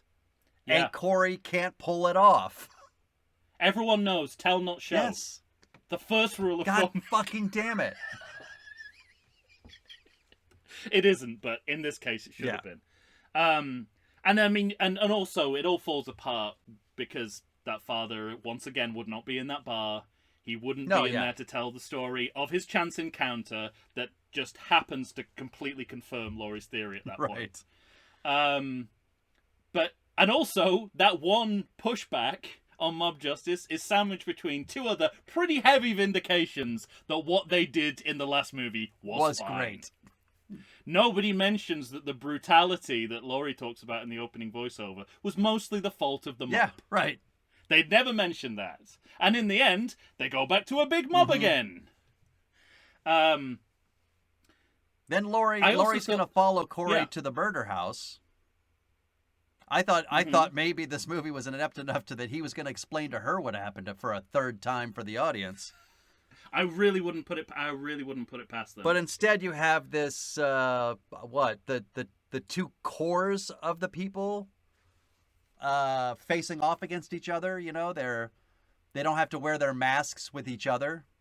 So all of a sudden, Laurie is starting to feel like the gun nut Laurie again, and Corey is sort of openly saying, "Yes, I'm the new Michael Myers" to her. Yeah. So much so that, again, it's nothing but cheating in this movie, because Corey would absolutely see her leaving out of his peripheral vision. But when Laurie disappears on him and he goes over to the piano, I swear to God, I thought he was going to play the Halloween theme on that fucking piano. Are they playing the? Are they trying to do that bit from Ghostbusters? Those movies are popular again? I don't know. Because they do a little bit. Yeah. Oh, yeah. I mean, I was fully prepared for that as well. Next, I have we go to Dr. Mathis's house. And now this is the first ever debut appearance of the Scarecrow Killer. And it's hard to imagine you could see what happened with Kylo Ren in the Star Wars sequels and still want to do this bit, right? A copycat mask, a mask-wearing copycat wannabe. Yeah. And it's interesting because the film wants you to believe that Scarecrow is Michael's sidekick, when the screenplay is telling us the opposite. Yeah, right. It's like, this has all been about Corey to this point. Michael Myers is an adjunct to him. It's not the other way around. I guess, if you use musical terminology, it's like he's the headliner. Yeah, right. The Scarecrow Killer's opening for him. You know what I noticed on my second viewing? When, I forget her name, but when the nurse, Deb, when she hears the noise and comes outside, and of course, like everything in these movies, she should be seeing what she's not seeing. Because to her right, Corey is stabbing the good doctor, but instead she turns left and is looking at this. But you can, if you look in the darkness, you can see Corey stabbing the doctor on a medium shot, which she would absolutely hear. But it's only 10 seconds later when she walks over, sees the flowers, and then turns the light on, and then sees him stabbing. It's an incredibly bad piece of filmmaking. What do you think about hanging Deb from a painting? Because all I'm sure of about this is that the filmmakers think it's the best thing they've ever done. Oh, yeah. In a Halloween movie. For sure. I'm a little bit more critical.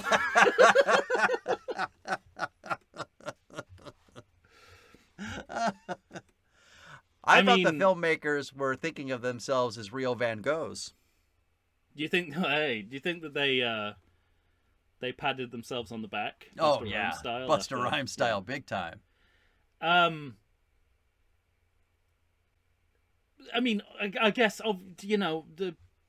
the obvious association you make is with objectification and the male gaze in art. But then what Michael does afterwards kind of shits on that reading a little bit. Because he cocks his head as if he's like, now the cocking of the head is like you're a art critic. taking in the work. They've rephrased that again. And then, we're I should have had her a couple inches lower. We're in a couple, yes. Is that straight? I don't think that's exactly. straight. But again, we're in the uncomfortable position of having sex and death together. Yeah, right. As beauty. And I think the film's trying to make that point in a satirical sense, but it sort of plays into the enjoyment of it too much. Okay. Yeah. Or is it just shits and giggles? Let's hang someone from a wall in a different way. Yeah, because to me, it's you gotta have one. We've had enough of this on a door. Yeah, right. Let's do it on a painting. And it's like now they're gonna have their first fight too. Corey and Michael. He's gonna. Well, there's there's a bunch of nonsense between him and Allison about. Oh, by the way, we didn't give a lot of play to this when they were still in that fucking restaurant with the cops, because they keep talking about let's burn this down to the ground, and he says I'll light the match. There was no logical leap for Allison to say that. There's no sense of why Allison would react Yeah. in any of the ways she's react, and it actively goes against the relationship that we've created for her and Laurie, for her to exactly favor this guy over her, and a really shitty reason for her to then believe Laurie over him, which is again the happenstance that there's recorded evidence of her making that her story is true. Yeah. It's like that's what we needed, was her to believe her grandma over this guy she's just met. Right, yes, yeah. Who is clearly killing a lot of people and not even trying to hide it. Yeah, but at any rate, this movie just earns nothing because Corey is telling Allison that he wants to leave. Mm-hmm. And if he wasn't already killing people, I guess I could go along with that. As though, if in his mind he thought, I'm having these terrible thoughts, you could save me so long as we go together and leave right now, I'll be safe, those around me will be safe. But he's already killing people. And so he's actively pursuing trying to leave with her while simultaneously actively trying to pursue becoming the new Michael Myers, so much so that he fights with him in the pipe and takes his mask, and now he's off to the races and gonna lure the bullies. The band men bullies. can't multitask like that. What's that? Men can't multitask like Oh, that. God. You're gonna get caught. This is where Javi's mom kisses him. Yeah. And then Halloween begins. Yeah, yeah, I know. So we're about 20 minutes from the end of this movie, and finally the Halloween movie starts. Which is another thing, because they, slam a title card at one point that says October 31st. Uh-huh. And it's, maybe with a half hour left in the movie. Speaking to Front the half of the title, by cinematic the way, is Halloween. Just saying. Well, no, we were above that. Speaking to how technically bad this film is, a lot of Laurie's voice is done in post. Yeah. It's either voiceover or ADR, and the quality of it's always tinny. And it wasn't just the sound system at the theater. I noticed it both watching it at home and in the theater. Interesting. And I was like, this sounds like our early podcast. Yeah, right. How did this get out into the world? Yeah. And yeah, Laurie's, all this kind of pop metaphysics and anthropology, the film, again, insecurity. The film wants to make itself seem more intelligent than it is. Yeah, it just comes across as filler. It doesn't mean anything. It's just more killing time. Yeah. And no one wants, and again, I think it's, I'm not saying you should give the audience what they want in the way that they want it, some would, but no one, even me, wants Laurie to be lecturing you on cultural anthropology. Right. Nobody signed, it's like the bike, no one signed up for that. Oh, this is where I said I never want to see the bike again. I didn't sign up for a biker film. There's no reason I should be seeing so much of the bike. And then you see the bike. And then we get more bike. I mean, so much so the bullies are going to wrap the bike up in a chain and try. Again, you know, this kid's friend, they follow Corey to the junkyard. They wrap a chain around the bike. They're going to drag it with their car, and they send one of the band kids to the car, which is, 20 feet away? And somehow Corey gets over to the car and sticks a drumstick into a kid's eye without these kids hearing anything. Oh, this is another meta moment for me as Yeah. well. And I haven't even seen Hard Target. I can't imagine. I know, right? Oh, I forgot about Hard Target. Yeah. But boy, did I wish I was watching it. And also, I became jealous that someone was watching it with headphones on. Yeah, exactly. Because I was like, I could actually drown out this film if I was in the movie. Yeah. And again, like, you know, using the threat of serial killers as justification for self-harming and gun violence. Like, we go to the guns so quickly. This is such an irresponsible series to be made. Stepdad hands a gun, hands a rifle to the lead band. In this country. What's that? It's such an irresponsible series to make in this fashion at a time when gun violence is, you know, is kind of tearing the country apart. Stuff like this really doesn't help. Agreed. And it's totally unnecessary. Like, it is just posturing, right? It's because it doesn't add to the horror or suspense or anything. No, yeah. Ron, the possible stepdad of of Corey, he gets killed in an Oedipal fashion by Corey. Well, not technically by Corey, but by band bully number one. But like I was just that's right. Like what I was just gonna say is defending Corey. Is the stepdad literally hands that kid a rifle, but says, "Stay here." Mm-hmm. Yeah. So either have him just stay there, or have him come with you with a rifle, which the kid does anyway, also, and then ends up shooting him. By the way, that kid who shoots him runs right past him as if it doesn't matter. Do you think that if you saw you were in a precarious situation and you saw someone behind the person who was trying to rescue you about to be attacked, do you think you'd choose the words "you're dead too"? Yeah, no. You'd probably say, "Get out of the way, someone's about to kill you." And it's another line that is just there, probably for the trailer, right? I haven't seen the trailer, so I don't know. But I don't know that it was in the trailer. I'm not sure. It's like maybe it was earmarked for this would be a good kind of catchphrasey moment. But it's not. No. We're making progress at this point because Michael Myers' mask is in Laurie's house. Mm-hmm. It's not Michael in it yet, but at least the mask is there. Right. Oh no, sorry, not in Laurie's house, in the house of the mother. And again, we're reenacting that scene from Halloween 2 again. Mm-hmm. How many times have we seen this callback? Yeah. The old lady watching TV, getting the knife from the drawer. Sometimes there's a husband, sometimes there's not.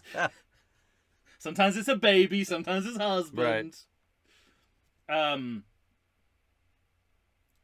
And then the disc jockey gets it. Willie gets it. And then the disc jockey, what do you think of this whole sequence? Well, it was clearly presented to be I guess what they would call the funnest kill in the movie. Yeah. And visual humor. Yeah, right? visual horror humor. On a turntable. Yeah. Again, entirely reverse engineered. And we have to also believe that, again, you have to presume that sense of humor of the person doing it as well. Mm-hmm. So there's a lot of cognitive work to do. And clearly, you know, as we said before, they're trying to make out that Willie the kid is sort of is like Alex Jones meets K-Billy super Yeah, songs. right. 70s. I don't know. Well, what and the funny they're- thing too is that narratively we have to go there because the characters aren't well written enough that Allison would believe her grandma, so she has to drive away from the house and see the tower on fire before she turns back to decide to go help grandma. And she's watching that diner door like Tony Soprano in the Yeah, finale. she is. Yeah. Is that deliberate? Oh, I don't think so. Is that their way of apologizing for a non-ending? I don't think so. By referring to I one don't of the think most they. hated God, I don't think TV they knew. series endings. It really looked like it. It's the same exact shot. And I know my Sopranos. Either way, if I was going to reference an episode of Sopranos, it wouldn't be that one. If I was trying to get people on my side. It's divisive to say the least. Yeah. Laurie's drinking again. Yeah, but is it all a ruse? Oh, you think even the drinking is I don't know. ruse? No, I don't know either. The movie's not telling You tell us. me that? No, the movie's not telling us. Well, certainly it doesn't look that destructive. Yeah, right. Just looks like she's enjoying a nice Yeah, exactly. drink. Which is the opposite, I think, of what they're going for. I mean, she does drink it like a thirsty dog again. But, she's locked in... She's an even less convincing alcoholic than Sue Ellen in Dallas. I think she's like the... It's not how alcoholics... She's like... Because the thing about being an alcoholic is there's always more alcohol. Sure. But so, and you're right. The film is lying to us about what's going on with Laurie, which really doesn't. Yeah, help. exactly. You're right. That's what It's I was just telling going us to that say. she's suicidal, and it's all all a ruse. But that's just for the audience. And once again, treating suicide as a plot point. As a plot point. Not only that, but which the last movie did, and I think this is just as offensive. Yeah, me too. To people who have suicidal tendencies or are considering suicide, to have it as this kind of way. It doesn't even work as a ruse. No, not really. But why would he react in the way he did after she killed herself? He just opens the door.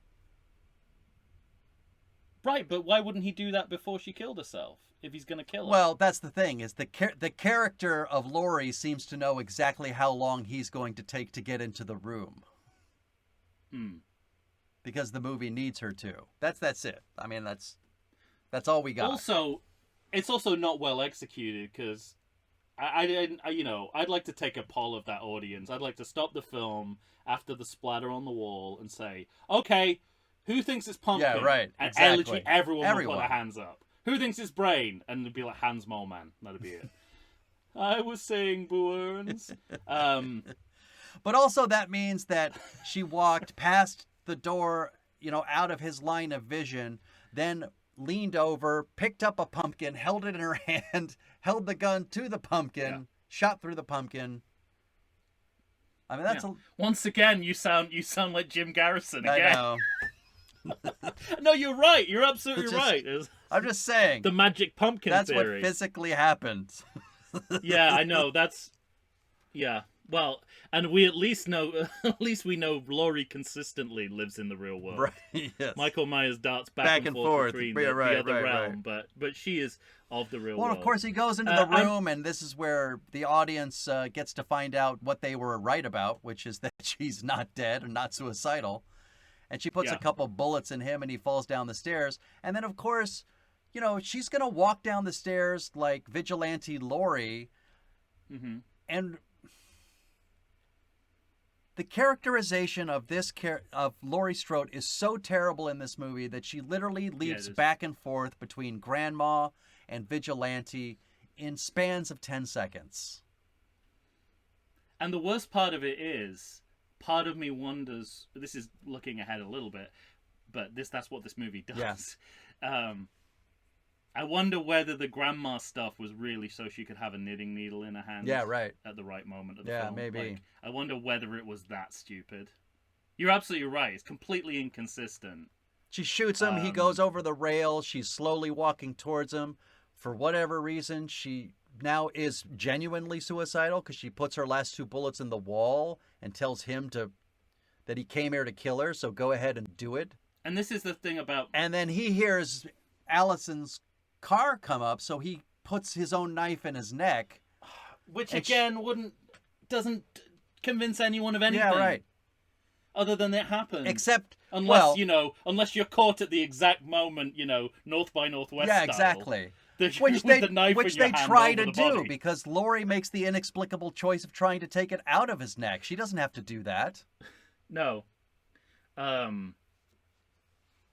So, and again, like, the movie is treating mercy and compassion as something that is a bad thing. Yeah, right. And that will lead to your death if you employ it, which again is a terrible message to send. Also, I don't have a lot of faith in the Haddonfield police because she makes that suicide call. Then, in the intervening time, she slowly walks downstairs, chats with Corey for a bit. He stabs himself in the neck. She takes the knife out. Andy comes home, blames her for killing him, starts driving away, and then comes back to save her from Michael Myers, all before the cops... In midair, mind you. Yeah, all before the cops show up. Yeah.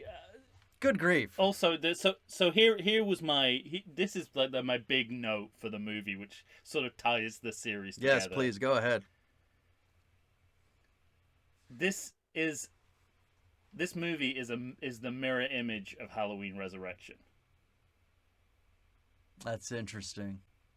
Because what we have, instead of having a 15-minute short, yeah, right, that's then followed by a You're standalone right. feature. Oh my god! We have a standalone feature that ends with a 15-minute short. Because this scene, the scene that happens now between Michael Myers and Laurie, is completely standalone. Yes. It's its own movie, in the same way that the first 15 minutes of Halloween Resurrection was. It's even the same, and that 15 minutes is even kind of the same idea. Yeah, right. She draws Michael in to turn the tables on him. And I have a note that she does she kills him instead of him. Yeah, she does a total H2O thing again, though, by grabbing the fire extinguisher. Yeah. So that was my, and I the first thing I thought was like, well, all those of you who had, put Halloween Resurrection at the bottom of your lists, this is no better. Yeah. You want to poke the narrative problems of that movie, you've got to do the same with this one. You want to know something funny? What? All right, I watched this movie on Thursday. Didn't happen in this movie. I watched this movie on Thursday, and I watched this movie on Monday night. From Thursday to Monday night, I had forgotten that Michael Myers kills Corey. Yeah. I only remember that he stabbed himself in the neck. But that's the thing. At that point... And why does he kill him? Just to get Corey the mask back? in Why does Michael kill Corey? But again, it's working across... Screenplay's working across purposes, because he dies in a manner that suggests that he's the footnote. Right, and he's not. And the proxy for getting Michael Myers in the movie. But the screenplay tells the opposite story, which is Michael is the proxy for him, because this is his movie. This is his movie. This is his story. I've got to say at this point, I know I keep making this point. Go ahead. There is not a prop in this movie that isn't set up. Yeah. The microwave. Yeah. That pointless scene earlier with I can't get the microwave to work. And now that's just to tell you there's a microwave in the room, so we can do this. I gotta tell you, if you're Pulp Fiction, yeah, right, toaster bit strudel. Because if you're trying to lure Michael Myers, it's Again, not like Miramax production. She already has the fire extinguisher in her hand. You know what I mean? It feels like she's flying by the seat of her pants, but the microwave would suggest that she has a plan, and the plan is wait for food to explode. No, it's just it's an erratic microwave. It could go off at any time. Man. This is the thing. Like, I really like the first time I saw the microwave scene. I was like, she keeps saying it's not on. I can't get this thing to turn on, and I was like, yeah, but I can see the time. on the digital on the clock display. It is on. And then, the second time I saw it, what she means is it's not working. You have to unplug it and replug it. And so part of me is like, well, that's a pointless scene, right? But I actually prefer it being a pointless bit of business than it being the setup to the finale. Yeah, right. Because we all know how microwaves work. Just also, reference. I mean, I feel like I'm flogging a dead horse when it comes to the originality of these films, but kitchen fight again? Yeah. Nothing we haven't seen in previous films. And nothing has changed since. It's middle-aged fisticuffs again.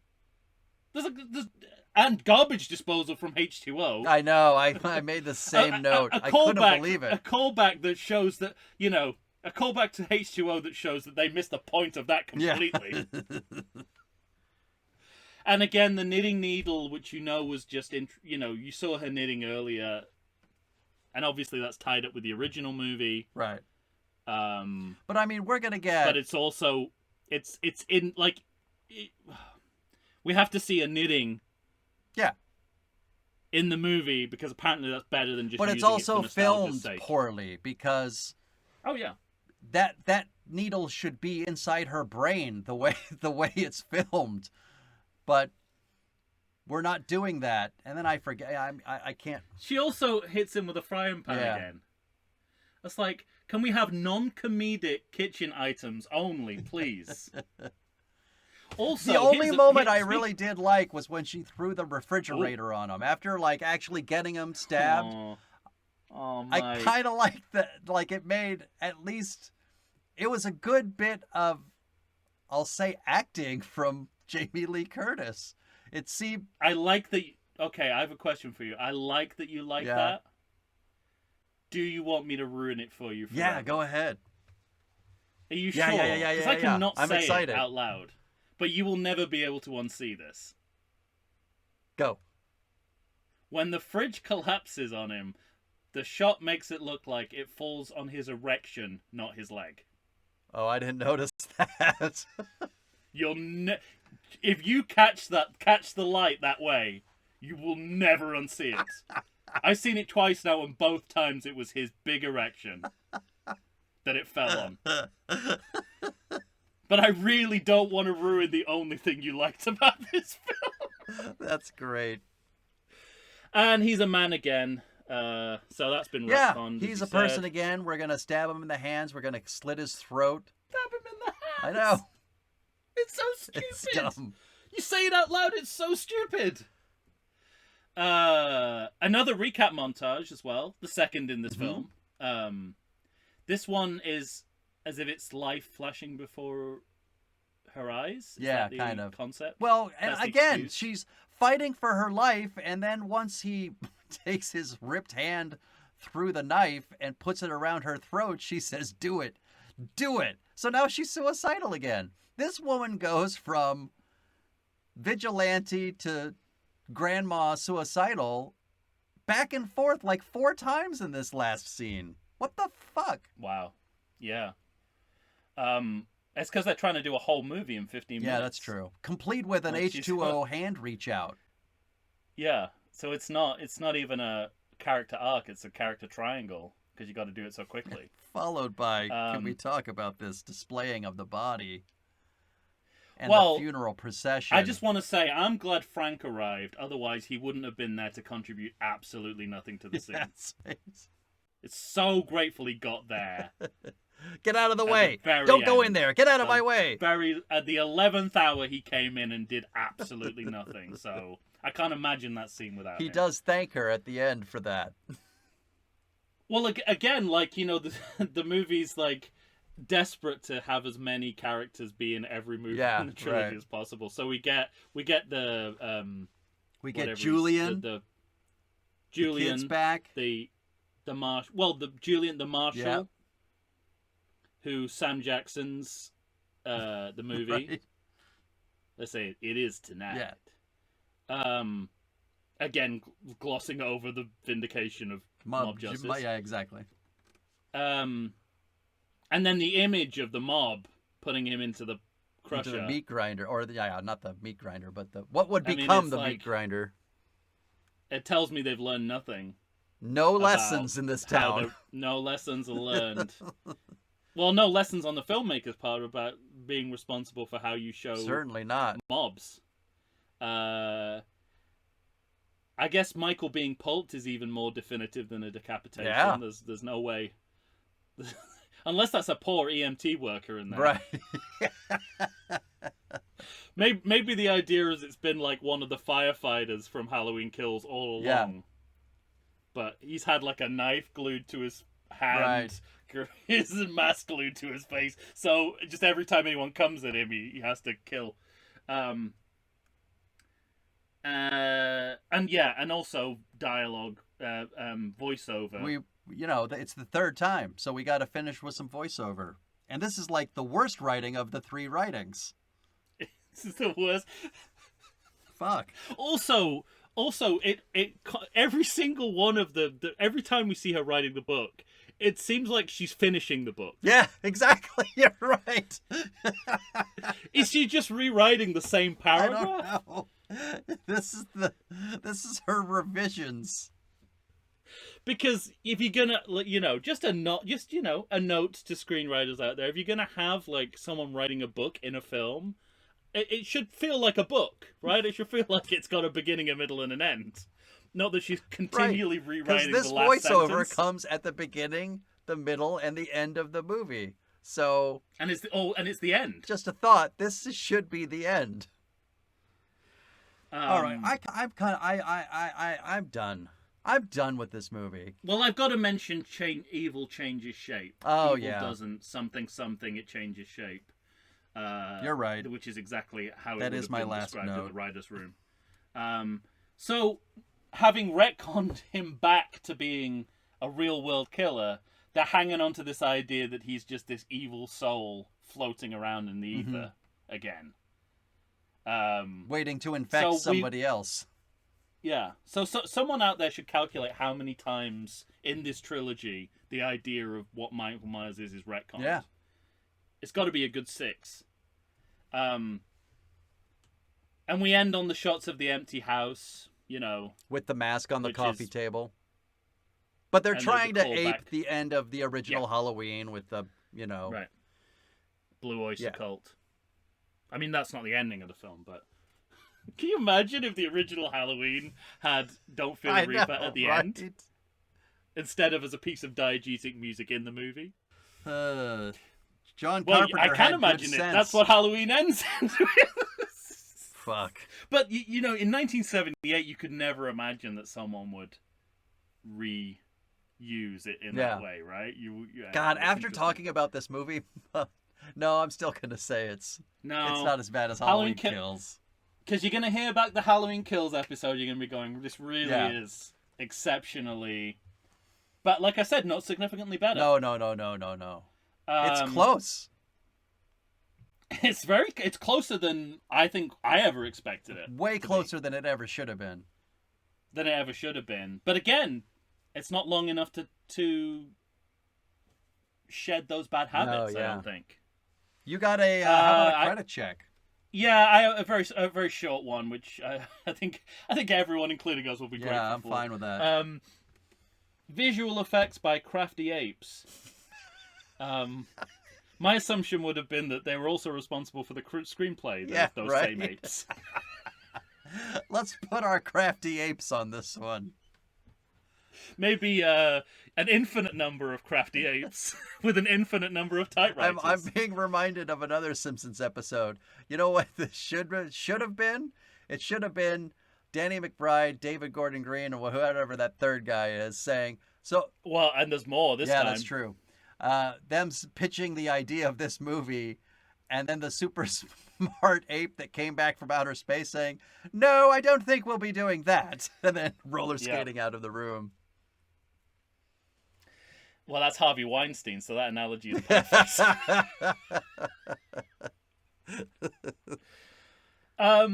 There's a finale unit. Is this an industry term, or did they literally mean a totally different group of people filmed the finale, separate from the film? Oh, is that because you said that it was reshot? Maybe.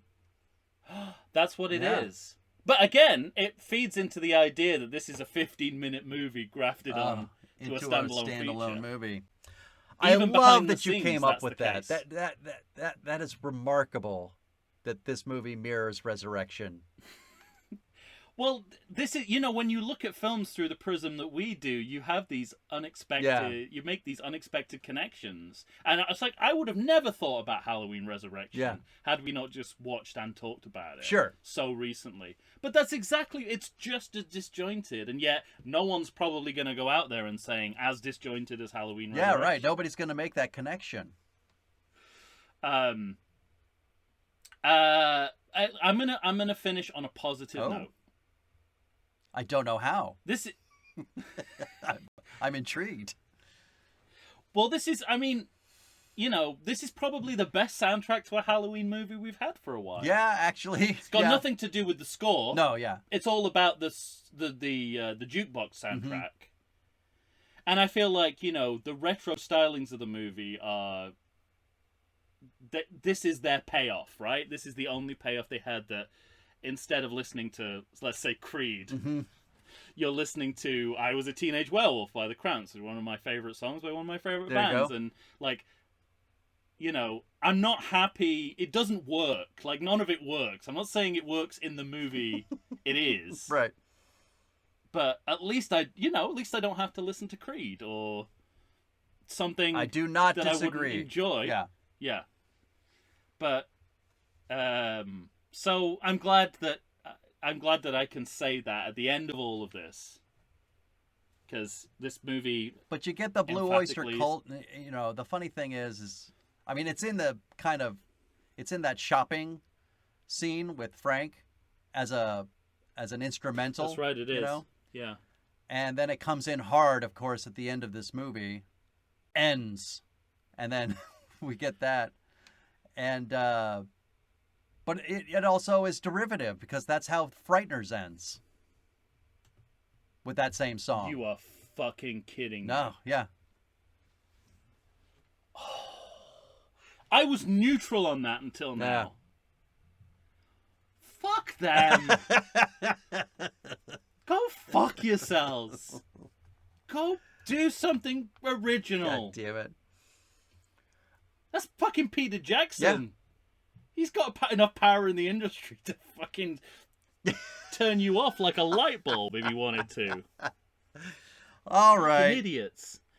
You've got to know who to steal from, but, you've also got to know when not to steal. Yes, exactly. To paraphrase Mel Brooks. Yes. Ladies and gentlemen, that's it. Halloween finally ends. You're going to have to tell us what you think. I saw a post from a friend, Richard Taylor. He said of the three, he liked this one the most. I got to have a chat with him at some point, because I don't know why. Shout out. Yeah. I appreciate the sentiment. Yeah, I think he must have appreciated that they were trying to do something different, but they did it so ineptly that I can't get on board. So you're going to have to tell us what you think, everyone. Find us on Facebook, Instagram, or Twitter. Send us an email to everythingsequel@gmail.com. Well, when you hear us next, we're going to try to pitch a sequel to this mess. So look forward to that.